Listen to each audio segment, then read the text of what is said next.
Olá a todos e a todas, sejam muito bem-vindos e bem-vindas a esse nosso quadro da catequese permanente, né, aqui da SEBS da Arquidiocese de Maringá, em parceria com a PJ, né. No primeiro vídeo, né, acho que vocês já puderam acompanhar, a gente fez um momento de mística para contextualizar um pouco mais, né, a questão da leitura bíblica, da passagem bíblica do intereclesial das SEBS, né.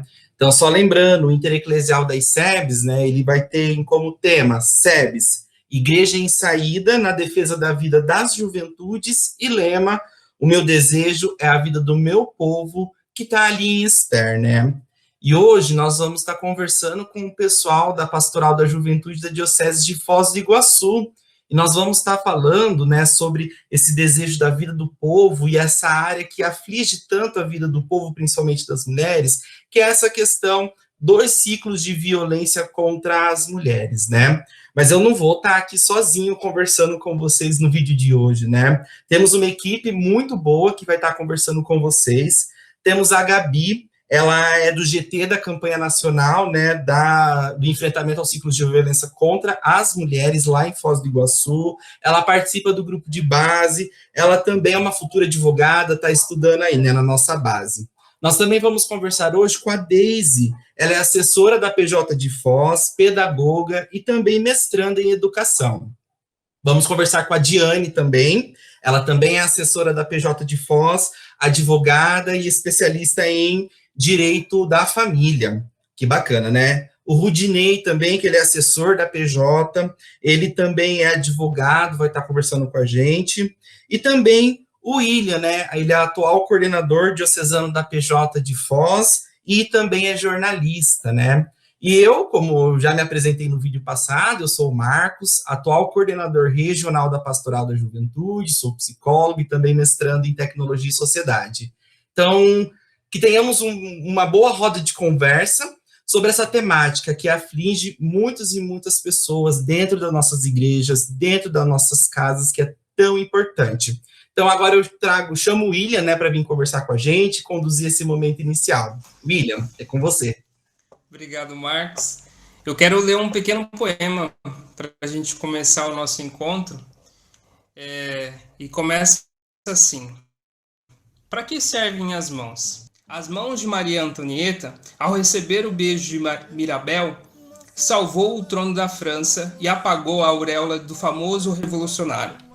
As mãos dos Césares romanos decidiram a sorte dos gladiadores vencidos na arena. Pilatos lavou as mãos para limpar a consciência. Os antissemitas marcavam a porta dos judeus com as mãos vermelhas como signo de morte. Foi com as mãos de Judas, pôs ao pescoço o laço que outros Judas não encontram. A mão serve para o herói empurrar a espada e o carrasco a corda, o operário construir e o burguês destruir, o bom amparar e o justo punir, o amante acariciar e o ladrão roubar, o honesto trabalhar e o viciado jogar. Com as mãos atira-se um beijo ou uma pedra, uma flor ou uma granada, uma esmola ou uma bomba. Com as mãos o agricultor semeia, e o anarquista incendeia. As mãos fazem os salva-vidas e os canhões, os remédios e os venenos, os bálsamos e os instrumentos de tortura, a arma que fere e o bisturi que salva. O noivo, para casar-se, pede a mão de sua amada. Jesus abençoava com as mãos. E no fim da vida, quando os olhos fecham e o coração para, o corpo gela e os sentidos desaparecem, são as mãos, ainda brancas de cera, que continuam na morte e nas funções da vida. As mãos dos amigos nos conduzem e as mãos dos coveiros nos enterram. Agora eu quero chamar a minha amiga Deise, que vai dar o nosso prosseguimento aqui no nosso tema. Boa noite, ou boa tarde, bom dia a todos e a todas. Então, o nosso tema desta roda de conversa é juventudes e a violência contra a mulher. Com isso, né, diante do exposto poema pelo William, nós, quanto Pastoral da Juventude, em nível nacional, unimos as nossas mãos para trabalhar a campanha nacional de enfrentamento aos ciclos contra violência contra a mulher.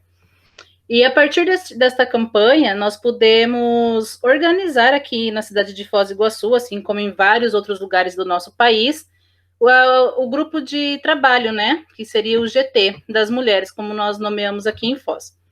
E a partir deste grupo, nós podemos estar indo aos grupos de base, nós podemos chegar a mais jovens com os assuntos, informações sobre a violência.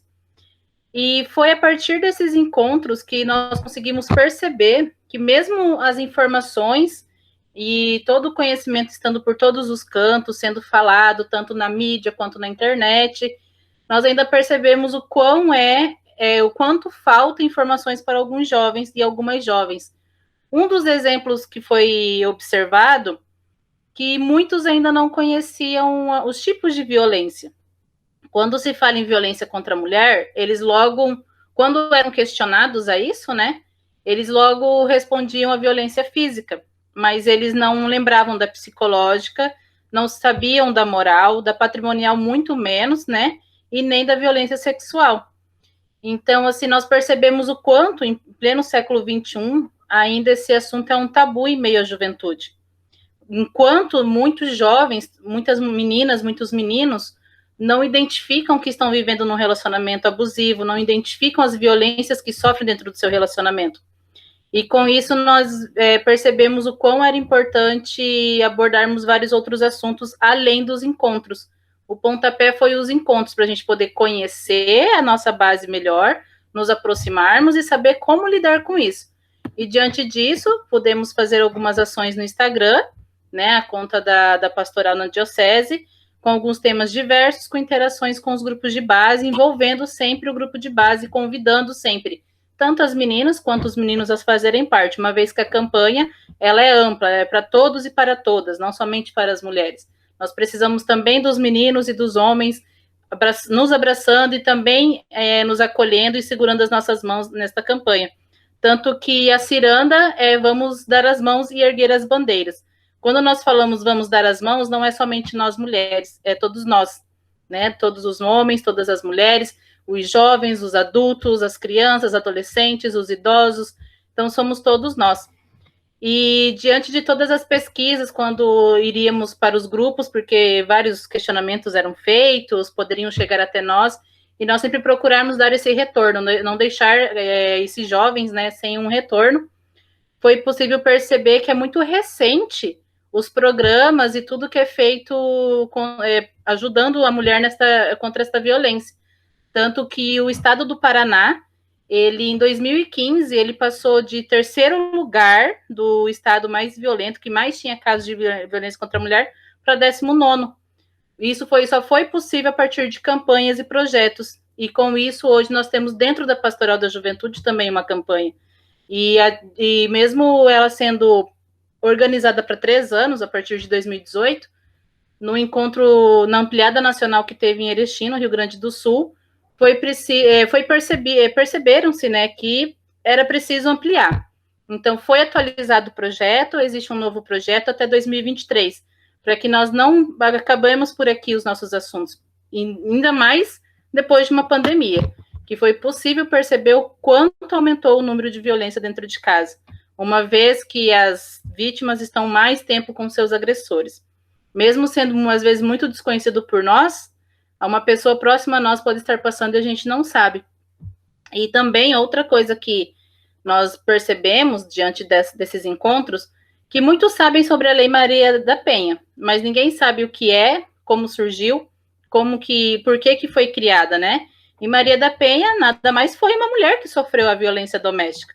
Foi uma mulher que lutou durante quase 19 anos para poder ser vista, poder ser escutada, acolhida e ter criado uma lei. Então, a Maria da Penha, ela foi uma das primeiras leis, um primeiro passo que a sociedade deu para acolher as mulheres. E também é super recente. Quando a gente vai pesquisar dados, é possível perceber o quão recente isso ainda é. Então, imagina como era antes, né? Se hoje o número já é alarmante, a gente já fica assustado, imagina como era antes. Então, diante disso, eu passo a palavra para a nossa amiga Diane, para ela explanar mais um pouco sobre a questão das leis. Olá a todos! Justamente sobre essa situação que a Deise trouxe, das legislações que nós temos né, relacionadas às mulheres, é que nós queremos trabalhar um pouquinho agora também, né, em conjunto com todos. A Lei Maria da Penha, né, ela surgiu em 2006, é uma lei muito recente, é uma lei que ainda vem sendo trabalhada, né, e é importante destacar que dentro dessa legislação da Maria da Penha, o que abarca é justamente a situação do vínculo familiar, né? Então, muita gente pensa que é somente ali o marido, né, que pode vir a praticar a violência. Mas, na verdade, não. É qualquer um que tem o vínculo de família, que constitua essa família, né? Então, isso não significa que é só o marido, né? E a Lei Maria da Penha, ela não traz somente a previsão de uma violência doméstica, né? Mas é como a Deise estava dizendo, existem 5 tipos de violência. Nós temos a violência psicológica, a violência financeira, que muita gente desconhece, né? A violência patrimonial, a violência moral e também a violência sexual, né? E costumeiramente o que nós vemos é falando justamente só da violência da sexual, né? E da violência física. Mas esquece que tem outros tipos de violência abarcados pela lei. Também, nesse sentido, tem a lei da Ana Carolina Dickmann, né? E é importante destacar, inclusive, que todas essas legislações que surgem, engraçado que elas sempre levam o nome de uma mulher, né? Mas por que será que elas levam o nome de uma mulher? Muitas vezes, né, as mulheres estão sofrendo das violências e isso se torna algo tão grave que surge uma lei especial, digamos assim, né, para que ela possa ser resguardada desse direito dela. Foi como aconteceu com a Carolina Dickmann na época, né, a questão da divulgação das fotos íntimas dela ali, que surgiram em âmbito da internet, da divulgação, ampla divulgação. É interessante falar também que a partir disso surgiram conceitos, né, como a pornografia da vingança, por exemplo, né, e que fazem parte do cotidiano de muitas mulheres, né. Também a lei do minuto seguinte, né, que protege mulheres que foram vítimas de violências sexuais quando elas procuram esse atendimento médico, né? Então a equipe médica ali ela tem a obrigação de efetuar as medicações capazes de coibir uma possível doença sexualmente transmissível, né? Mas também dar orientações para essa mulher de quais os próximos passos que ela deve ter para fazer as denúncias, para fazer os outros procedimentos cabíveis. Também a Lei Joana Maranhão. Essa é uma lei um pouquinho mais recente, né? É uma lei de 2015 e ela traz os prazos de prescrição. O que é a prescrição? A prescrição é quando você não pode mais fazer nenhum tipo de denúncia, né? Só que essa lei, ela passou, né, a valer essa prescrição, ela trouxe essa prescrição somente quando a vítima completa os 18 anos. Então, ela quer o quê? Preservar, resguardar os direitos daquela criança e daquele adolescente, que por muitas vezes podem ter sofrido de abusos sexuais, né? E não tiveram o retorno, né, que deveria se ter de autoridades, da família. Então, quando ela faz os seus 18 anos, quando ela completa os seus 18 anos, ela tem a opção de decidir o que realmente ela quer. Ela quer fazer a denúncia? Tudo bem. Temos uma lei agora que garante que essa denúncia seja efetuada. E também, por último, a lei do feminicídio, né? Que é uma lei que frequentemente nós vemos nos noticiários, né? Pessoas sendo denunciadas justamente com base nessa lei, né? Porque é um crime contra a mulher. Não é a mesma coisa que um homicídio, né? Mas é um homicídio praticado contra uma mulher, ou seja, um feminicídio, né? E essa lei também, ela surge junto com a lei passada, em meados de 2015 ali, né? E é importante destacar também que dentro dessa lei, né, a pena, ela pode chegar em um máximo de até 30 anos, né? Então, se a gente for ver, é um tempo relativamente considerado alto, né? É um dos maiores crimes que existem dentro do sistema penitenciário, né, do sistema penal. Mas justamente para podemos continuar a conversar sobre essa situação de judiciário, essa situação de procedimentos, né, de como tem sido dentro do judiciário, eu quero convidar o nosso amigo Ruth para que ele possa continuar essa conversa. Bom dia, boa tarde, boa noite, o horário que você está nos assistindo. Fala um pouquinho de algumas criações que vieram a partir da Lei Maria da Penha, em 2006, né? Em 2007, que ocorre a criação dos juizados especializados em violência contra a mulher, que é a resolução número 9 de 2007 do CNJ, Conselho Nacional de Justiça, que foi assinado por uma mulher. Na época, a presidente era a ministra Ellen Grace. Em 2018, nós temos a criação da Política Nacional de Enfrentamento à Violência contra a Mulher, que também é assinada por uma mulher, presidente do CNJ na época, ministra Carmen Lúcia, que ainda está nativa no STF até hoje. Né? 2 marcos que são mulheres que encabeçaram. Lei de proteção contra as mulheres. Parece até que nós homens não abraçamos essa causa totalmente ainda. Mas ainda nessa temática, depois eu vou ler um trechinho do Dias Toffoli, em que ele retira a tese de legítima defesa da honra. Eu já explico o que é. Só antes, ainda nos projetos de lei, nas criações, a senadora Jandira Fegali tem um projeto de lei que amplia a proteção da Lei Maria da Penha também para mulheres trans. Há algumas decisões já nesse sentido, decisões por todo o Brasil, que trazem por analogia, mas não é uma questão de lei ainda. Tá? E só para que eu, antes de ler a decisão do Dias Toffoli, um trechinho dela, pelo menos, uma curiosidade. Nós falamos aí das leis, como a colega Diane estava falando, Carolina Dickmann, né, entre outras que levam o nome de mulheres, a própria Lei Maria da Penha.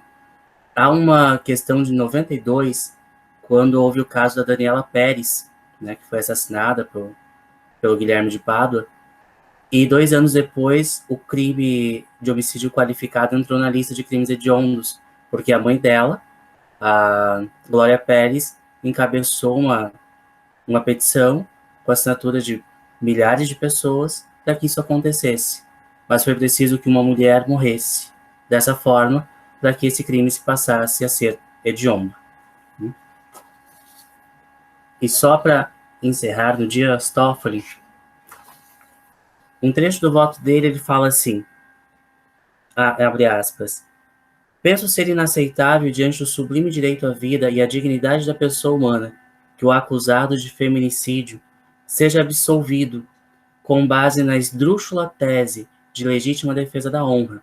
Dessa forma, caso a defesa lance mão, direta ou indiretamente, da tese inconstitucional de legítima defesa da honra ou qualquer argumento que induza a tese, seja na fase pré-processual, processual ou no julgamento perante o tribunal do júri, caracterizada estará a nulidade da prova, do ato ou até mesmo dos debates por ocasião da sessão do júri.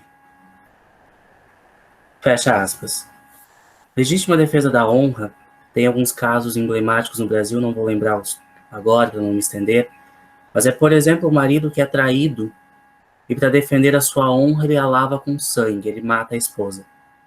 No tribunal do júri você tem a plenitude da defesa e você pode argumentar o que você quiser, entre aspas, tem alguns limites. Essa tese era muito utilizada. Depois de 2018, o Brasil era o país que mais absolvia no tribunal do júri com base nisso. Ou seja, se eu matei a esposa porque ela me traiu, era considerado normal pela sociedade. E agora a STF vem e bate o martelo que, se fez isso, pode-se anular o júri por nulidade da prova, porque foi dado o veredito com base em prova nula. Né? Eu acredito que seja isso, um pouquinho das decisões, sendo bem resumido. Tem muita coisa ainda para discutir, mas a gente vai ao longo do tempo. Para dar a introdução, acho que está bom. Agora eu passo para o William. Né? A gente não tem muito tempo aqui, mas é importante a gente sempre discutir isso na sua comunidade, é importante você discutir isso no seu grupo, na sua família. É um tema muito legal, assim, importante de se falar, é um tema muito coeso para se discutir hoje, né? E por isso que, infelizmente, aqui no nosso tempo a gente não tem muito tempo para discutir isso, mas é importante a gente levar esse tema para frente. Agora eu quero chamar a Gabi, que a gente vai conversar um pouquinho, né, Gabi, sobre quem quer denunciar, quais os telefones, como que a gente pode fazer isso, né, Gabi? Oi, gente. Boa noite, boa tarde, bom dia para você que está assistindo a gente. Agora eu quero falar um pouco com vocês sobre os casos práticos, trazer para a nossa realidade a forma que você pode denunciar, a forma que você pode estar vendo os seus direitos, você que é mulher, ou até você mesmo que é um homem e quer saber disso para poder ajudar outras mulheres.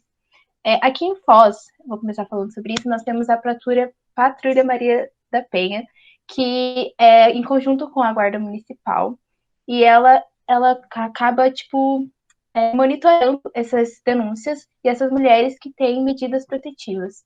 Então, essas mulheres que acabam achando que vão ficar desoladas, sozinhas, após fazerem a denúncia, a Patrulha Maria da Penha vem para nos ajudar quanto a isso. E daí você pode fazer alguma denúncia ou pedir alguma informação pelo número 153, que é o da Guarda Municipal aqui em Foz. Também nós temos o número 180, 180, que ele funciona em todo o país, aqui no estado também pode funcionar, que ele recebe denúncias quando você sabe ou você imagina que algum vizinho, algum familiar seu, ele está passando por algum tipo de violência contra a mulher, principalmente. Você pode ligar para esse número e dizer o que você precisa, você pode reter informações e passar o que você está achando que pode estar acontecendo. O número 190, ele serve para denúncias que estão acontecendo de imediato, como se você escuta gritos de algum vizinho, ou se você chega na casa de algum familiar e você vê que está acontecendo alguma situação, você pode ligar para o número 190. O 190 do Paraná também agora fez um aplicativo, e nesse aplicativo tem integrado nele o botão de pânico virtual, que é algo muito mais prático do que fazer essa ligação, porque muitas vezes, né, nós sabemos que a mulher está ali e ela está sofrendo violência e ela não tem esse tempo de ligar para a polícia, esse tempo é muito precioso. Então, esse aplicativo ele vem para ser algo mais prático. Então, a mulher ela vai lá, cadastra todos os dados dela, coloca a medida protetiva, né? Precisa anexar isso na medida protetiva. E quando ela está sob situação de emergência, de perigo, ela aciona esse botão e imediatamente vai para a polícia militar, o local onde ela está, e ela consegue também enviar um áudio de 60 segundos, o que também já faz com que a polícia saiba o que está acontecendo antes mesmo de chegar no local, o que deixa todo o procedimento muito mais rápido, né? Esse aplicativo do botão virtual, ele está funcionando em 15 cidades no Paraná, por enquanto, que são as cidades onde tiveram maiores números de violência contra a mulher. E é legal a gente saber de todos esses procedimentos, todos esses aplicativos e programas, porque por mais que nós não passamos por essa situação, a gente possa saber ajudar quem está passando por isso, né? Porque muitas mulheres, quando estão sendo violentadas, elas acabam sofrendo caladas por medo do seu agressor ou porque não sabem o que elas podem fazer quanto a isso. Então é legal que a gente possa ajudar e passar essa informação para elas.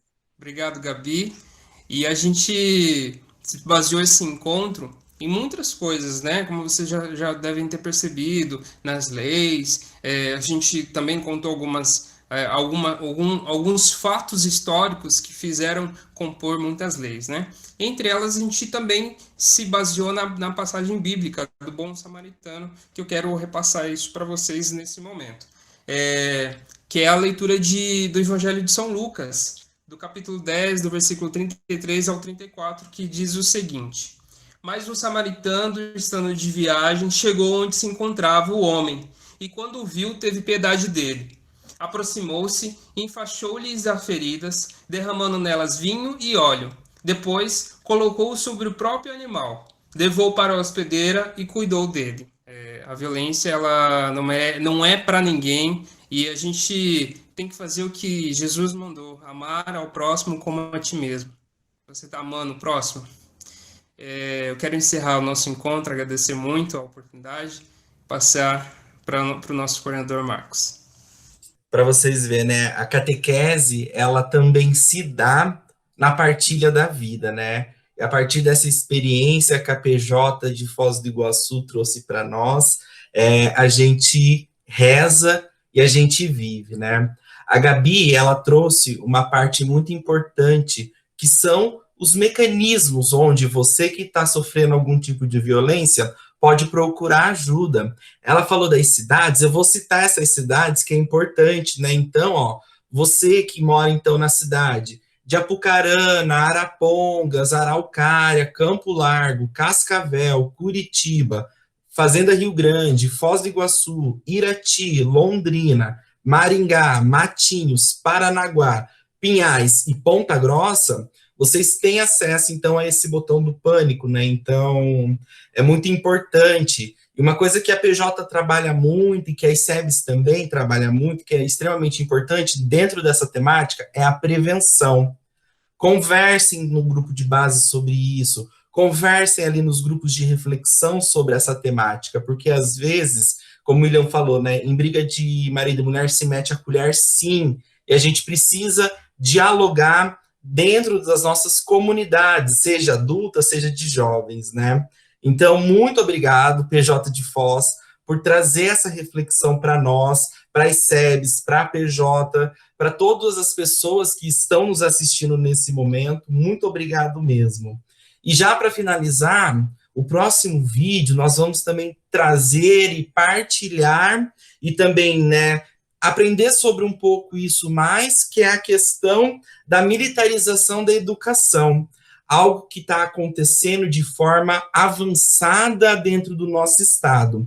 Então, nós vamos rezar a partir desse texto, também nessa roda de conversa, bem leve, que foi que nem agora que a gente passou. Então, espero vocês no próximo vídeo, para que a gente possa também partilhar e rezar a partir dessa Galileia juvenil, que é a militarização da educação. Então, boa tarde, bom dia, boa noite para vocês. Se cuidem, nós estamos ainda na pandemia. Se cuidem, se protejam, protejam quem vocês amam. E até o próximo vídeo, gente. Tchau!